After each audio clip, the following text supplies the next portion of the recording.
பாதுகாப்பில்லை பாதுகாப்பில்லை அப்பாவி சக்கரவர்த்தியை சுட்டு படுகொலை செய்த குற்றவாளிகளை கைது செய் கைது செய் மறைக்காதே மறைக்காதே உண்மை குற்றவாளிகளை மறைக்காதே விடமாட்டோம் நாங்கள் விடமாட்டோம் வழக்கறிஞர் பாதுகாப்பு சட்டத்தை அமல்படுத்தும் வரை நாங்கள் விடமாட்டோம். கண்டிக்கின்றோம் காவல்துறையை கண்டிக்கின்றோம். வேடிக்கை பார்க்காதே வேடிக்கை பார்க்காதே காவல்துறையை வேடிக்கை பார்க்காதே. அநியாயம் இது அநியாயம் அநியாயம். விடமாட்டோம் விடமாட்டோம் வழக்கறிஞர்கள் நாங்கள் விடமாட்டோம். நீதி கிடைக்கும் வரை விடமாட்டோம். நீதி வழங்கு நீதி வழங்கு தமிழக அரசே இழப்பீடு வழங்கு இழப்பீடு வழங்கு. சக்கரவர்த்தியின் குடும்பத்திற்கு இழப்பீடு வழங்கு. குற்றவாளிகளை உடனே கைது செய். மூடி மறைக்காதே மூடி மறைக்காதே. கலாச்சாரத்திற்கு முடிவு கட்டு.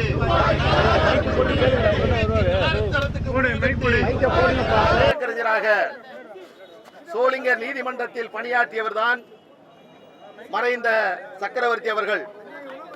அவர் நீதிமன்ற பணிகளுக்கு சென்று வீட்டிற்கு செல்லக்கூடிய நிலையில் சமூக விரோதிகளால் சுட்டு படுகொலை செய்யப்பட்டிருக்கிறார். இந்த பிரச்சனையை காவல்துறை துவக்கத்தில் மூடி மறைக்க நினைத்தார்கள். அதை ஒரு விபத்து என்றும் தற்செயலாக நடைபெற்ற நிகழ்வு என்றும் இதில் கொலை சம்பவங்கள் ஏதுமில்லை என்றும் காவல்துறை மூடி மறைக்க நினைத்தது. அருமை பத்திரிகை நண்பர்களே, தொலைக்காட்சி நண்பர்களே, தமிழ்நாட்டில் பாதிக்கப்பட்ட மக்களுக்கு நீதியை பெற்றுத் தரக்கூடிய வழக்கறிஞர்களுக்கு பாதுகாப்பு இல்லாத நிலை இன்றைக்கு ஏற்பட்டிருக்கிறது. சக்கரவர்த்தியுடைய மரணம் என்பது தமிழ்நாடு முழுவதும் இருக்கக்கூடிய வழக்கறிஞர்களுக்கு பெரும் அதிர்ச்சியையும் கொந்தளிப்பையும் ஏற்படுத்தியிருக்கிறது. வழக்கறிஞருடைய அந்த சக்கரவர்த்தியினுடைய கொலை என்பது எதிர்காலத்தில் தமிழ்நாட்டில் வழக்கறிஞர்கள் வெளியே நடமாட முடியாத நிலை உருவாகி இருக்கிறது. அருமை பத்திரிகை நண்பர்களே, உங்களை பார்த்து நான் அன்போடு கேட்டுக் கொள்கிறேன். ஒரு வழக்கறிஞர் சொல்லுகிறார், சீனிவாசன் என்று சொல்லக்கூடிய ஒருவருடைய கொலை வழக்கில் அதில் பாதிக்கப்பட்டவர்களுக்கு குற்றவாளிகளுக்கு ஜாமீன் பெற்று கொடுத்தவர்தான் நமது சக்கரவர்த்தி அவர்கள். அந்த ஜாமீன் பெற்று கொடுத்ததற்காக அந்த கொலையில் பின்னால் இருக்கக்கூடிய குற்றவாளிகள் அவர்கள் இந்த கொலையை அரங்கேற்றி இருக்கிறார்கள். இது எந்த விதத்தில் நியாயம்? நீதிமன்றத்தில் வழக்கறிஞர் தொழில் செய்வதற்கு இன்றைக்கு பாதுகாப்பு இல்லாத நிலை உருவாகி இருக்கிறது. இதை தொடரும் என்று சொன்னால் சாமானியர்களுக்கு இந்த பகுதியில் தமிழகத்தில் நீதியை சட்டத்தின் மூலமாக நீதிமன்றத்தின் மூலமாக பெற முடியாத நிலை எதிர்காலத்தில் நிகழும் என்ற நிலை உருவாகி இருக்கிறது. அதன் காரணமாகத்தான் இன்று வழக்கறிஞர்கள் நாங்கள் தமிழகம் முழுவதும் போராட்டம் நடத்தி கொண்டிருக்கிறோம். ஜாயிண்ட் ஆக்ஷன் கமிட்டி போராட்டம் நடத்துகிறது, பெடரேஷன் போராட்டம் நடத்துகிறது, சென்னை உயர்நீதிமன்ற வழக்கறிஞர் சங்கம் MHA போராட்டம் நடத்துகிறது. இன்று தமிழகம் முழுவதும் நீதிமன்ற புறக்கணிப்பு நடைபெற்றுக் கொண்டிருக்கிறது. வழக்கறிஞர் சக்கரவர்த்தி அவர் கொல்லப்பட்ட விதம் என்பது பெரும் அதிர்ச்சியை ஏற்படுத்துகிறது. அந்த சம்பவத்தை பார்க்கக்கூடியவர்கள் அதிர்ந்து போவார்கள். அவர் தனது வீட்டிற்கு செல்லுகிறார். வழக்கறிஞர் உடையான வெள்ளை பேண்ட் வெள்ளை சட்டையோடு அவர் செல்லுகிறார். வழக்கறிஞருடைய யூனிஃபார்மில் ஒருவரை துப்பாக்கியால் சுட்டு படுகொலை செய்ய முடியும் என்ற ஒரு தைரியம் இன்றைக்கு தமிழ்நாட்டில் இருப்பது சட்டம் ஒழுங்கை காப்பாற்றக்கூடிய நிலையா? தமிழ்நாட்டில் இருக்கக்கூடிய மக்களுக்கு உரிய பாதுகாப்பு இருக்கிறதா என்ற கேள்வி எழுகிறது. தமிழ்நாடு முழுவதும் கஞ்சா இன்றைக்கு மிகப்பெரிய அளவில் பயன்படுத்தப்படுகிறது. தமிழகம் முழுவதும் துப்பாக்கி கலாச்சாரம் பெருகி இருக்கிறது. 5000 ரூபாய்க்கு 10,000 ரூபாய்க்கு படுகொலை செய்யக்கூடிய நிகழ்வு நடக்கிறது. ஒரு வழக்கறிஞர் பாதிக்கப்பட்டால், ஒரு வழக்கறிஞர் மீது தாக்குதல் நடத்தினால் காவல்துறை உடனடியாக அந்த வழக்கறிஞர் மீது பல குற்றங்கள் இருக்கிறது, அவர் மீது வழக்கு இருக்கிறது, அவர் ஒரு குற்றவாளி அவர் ஒரு தேடைப்புற குற்றவாளி என்று அவருடைய நற்பெயருக்கு களங்கம் விளைவிக்கும் முயற்சியை தான் காவல்துறை எடுத்தவுடன் செய்வார்கள். ஆனால் இன்றைக்கு சக்கரவர்த்தியினுடைய நிலைமை என்ன? அவர் ஒரு சிறந்த வழக்கறிஞர், சோளிங்கர் நீதிமன்றத்தினுடைய முன்னாள் வழக்கறிஞர் சங்கத்தினுடைய தலைவர், வழக்கறிஞர்கள் சமூக நீதி பேரவையினுடைய ஒரு மாவட்ட செயலாளர். இந்த நிலையில் அந்த பகுதியில் பாதிக்கப்பட்ட மக்களுக்கு நீதியை பெற்று தரக்கூடிய அந்த பணியை செய்து வரக்கூடிய சக்கரவர்த்தி இன்றைக்கு அநியாயமாக சுட்டு படுகொலை செய்யப்பட்டிருக்கிறார். அவருடைய மரணத்திற்கு நாங்கள் சென்றோம், அவருடைய இறுதிச் சடங்கில் நாங்கள் கலந்து கொண்டோம். அப்பொழுது அங்க இருக்கக்கூடிய கண்காணிப்பாளர், அங்கே துணை கண்காணிப்பாளரிடம் இது விபத்தல்ல, இது படுகொலை, சிசிடிவி கேமராவை பார்த்தால் அந்த படுகொலை என்பது தெரிய வரும் என்று சொன்னோம். அந்த உடலை அடக்கம் செய்கின்ற வரை அதை ஒரு விபத்து போன்றே காவல்துறை நடத்தினார்கள். நீங்கள் அங்கே பின்னால் சென்ற வாகனம், ஒருவர் வாகனத்தில் 2 சக்கர வாகனத்தில் சக்கரவர்த்தி செல்கிறார், அவரை பின்தொடர்ந்து 2 நபர்கள் ஹெல்மெட் அணிந்து அவர் பின்னால் செல்கிறார். அங்கிருக்கக்கூடிய ஸ்பீட் பிரேக்கர் ஏறி இறங்குவதற்கு அந்த வாகனம் சற்று பொறுமையாக செல்கிறது. வந்தவுடன் அடுத்து அவருடைய வீட்டிற்கு இடது பக்கம் திரும்ப வேண்டும். திரும்பக்கூடிய அந்த நிலையில் அவருடைய தலையில் பின்புறத்தில் துப்பாக்கியால் சுட்டு அவர் படுகொலை செய்யப்பட்டிருக்கிறார். அவரை கைது செய்வதற்காக காவல்துறை சென்று அந்த குற்றவாளியை கைது செய்வதற்கான நடவடிக்கைகளை மேற்கொண்ட பொழுது காவல்துறை மீது அவன் துப்பாக்கியால் சுடுகிறான், காவல்துறையுடைய வாகனத்தை அவன் சுடுகிறான். ஆனால் இன்றைக்கு இப்படிப்பட்ட ஒரு கொடூரமான சம்பவம் இன்றைக்கு சோளிங்கர் பகுதியில் நடந்திருக்கிறது. தமிழ்நாடு முழுவதும் வழக்கறிஞர்களுக்கு பாதுகாப்பில்லை. தமிழ்நாடு முழுவதும் வழக்கறிஞர்கள் அச்சத்தில் இருக்கிறார்கள். நிம்மதியாக, நேர்மையாக, சுதந்திரமாக வழக்கறிஞர் தொழிலை செய்ய முடியாத நிலை இருக்கிறது. இதுதான் அரசியல் சாசனத்தை நடைமுறைப்படுத்தக்கூடிய தமிழக அரசினுடைய லட்சணமா என்ற கேள்வியை உங்கள் முன்னால் நாங்கள் வைக்கின்றோம். வழக்கறிஞருடைய பாதுகாப்பு சட்டம் இயற்ற வேண்டும், கொண்டு வர வேண்டும் என்று அகில இந்திய பார் கவுன்சில், உச்ச நீதிமன்றம் பல்வேறு தீர்ப்புகளில் சொல்லி இருக்கிறது.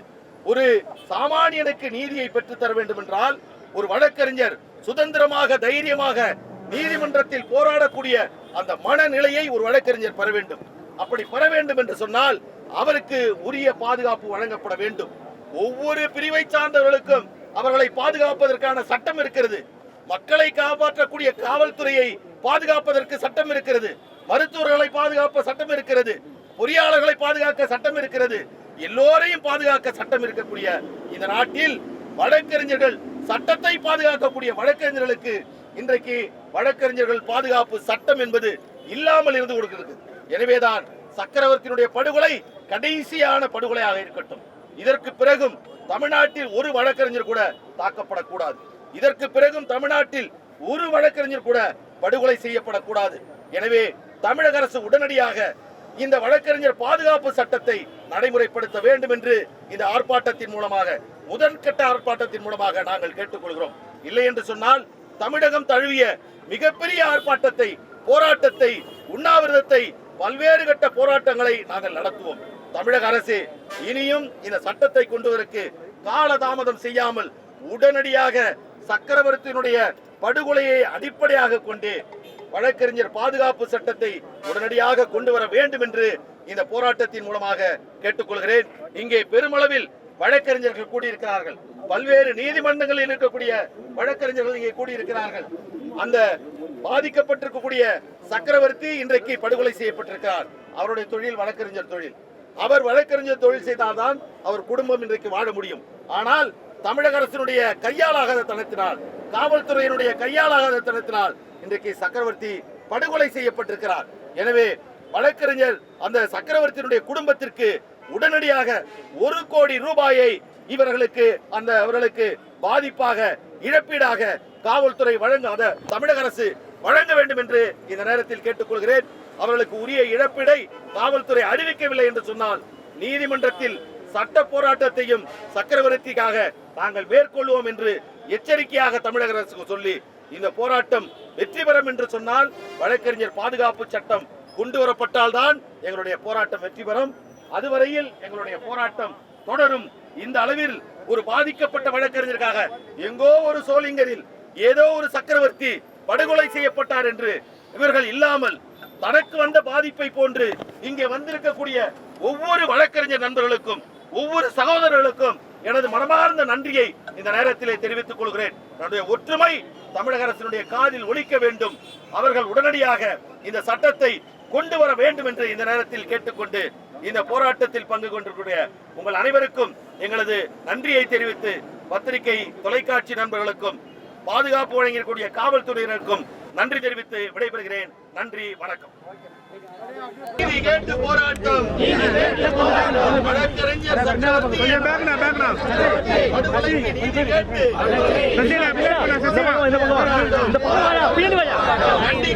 கண்டிக்கின்றோம். காவல்துறையை கண்டிக்கின்றோம். வேடிக்கை பார்க்கும் காவல்துறையை கைது செய். குற்றவாளிகளை கைது செய். கட்டுப்படுத்து. துப்பாக்கி கலாச்சாரத்தை கட்டுப்படுத்து.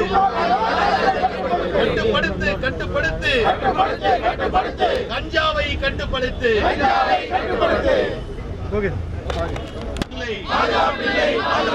சட்டத்தை துப்பாக்கி கலாச்சாரம் தமிழ்நாட்டில் வேடிக்கை பார்க்குது. காவல்துறை வேடிக்கை பார்க்குது. பாதுகாப்பு சட்டத்தை உடனடியாக நிறைவேற்று.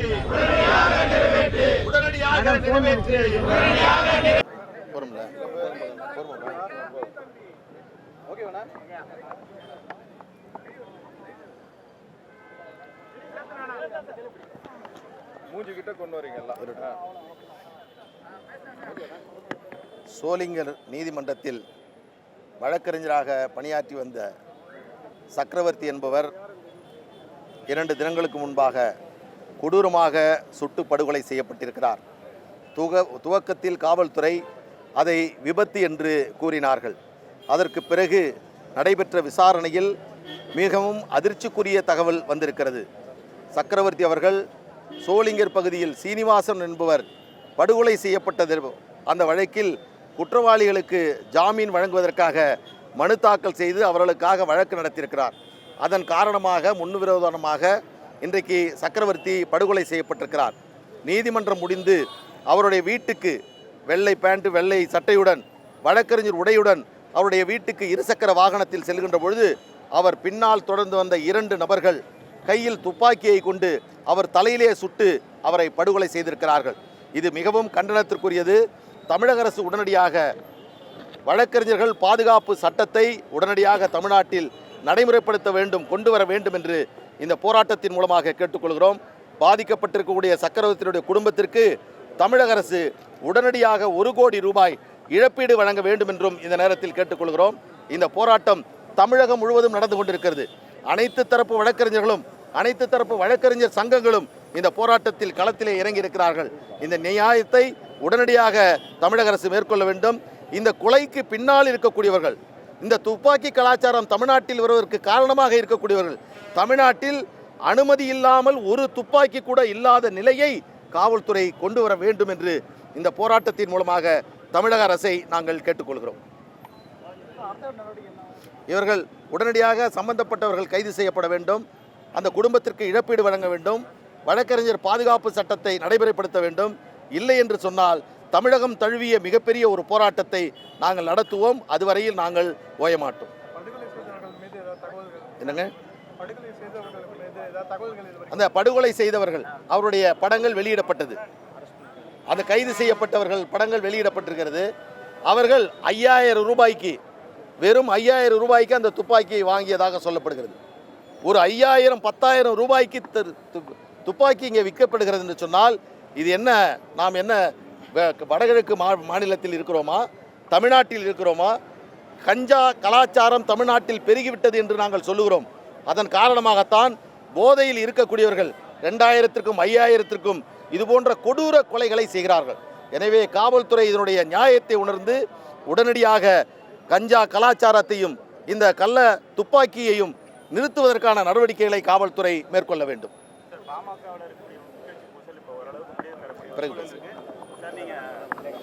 நன்றி.